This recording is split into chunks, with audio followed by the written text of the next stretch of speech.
Hello বন্ধুরা, তোমরা আশা করি জেনেই গেছো আমার দিদির বিয়ে ঠিক হয়ে গেছে। তো আমরা শাড়ি কেনাকাটি করার জন্য গেছিলাম কলেজ স্ট্রিটের আদি ঢাকেশ্বরী বস্ত্রালয়। ওখানে গিয়েই আমি প্রথমে দেখো এই শাড়িটা নিয়েছি। এই শাড়িটা আমি নিয়েছি রিসেপশানে পরার জন্য। তো দেখো শাড়িটার কাজ। তারপর আমি যে নেক্সট শাড়িটা দেখাচ্ছি ওটাও আমি নিয়েছি। এই শাড়িটা দেখো, এই শাড়িটা এত সুন্দর, প্রথম দেখাতেই আমার খুব পছন্দ হয়েছে। এই শাড়িটা আমি নিয়েছি দিদির বিয়ের জন্য, বিয়ের দিন পরার জন্য। তো দেখো শাড়িটা আমার তো খুব পছন্দ, তোমরা দেখে জানাবে কেমন হয়েছে।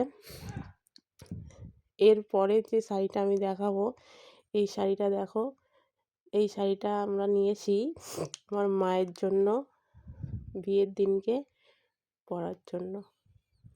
দেখো শাড়িটা কি সুন্দর। এই শাড়িটাও আমাদের প্রথমবার এই দেখেই শাড়িটা প্রথমবার দেখেই আমাদের খুবই পছন্দ হয়েছে। তো দেখো এরপর নেক্সট যে শাড়িটা দেখাচ্ছি ওটাও আমার মায়ের জন্য নিয়েছি। শাড়িটা খুলে দেখাই। দেখো শাড়িটা, এটা নিয়েছি আমার মা রিসেপশনের দিন পরার জন্য। শাড়িটা পুরোটা দেখাই।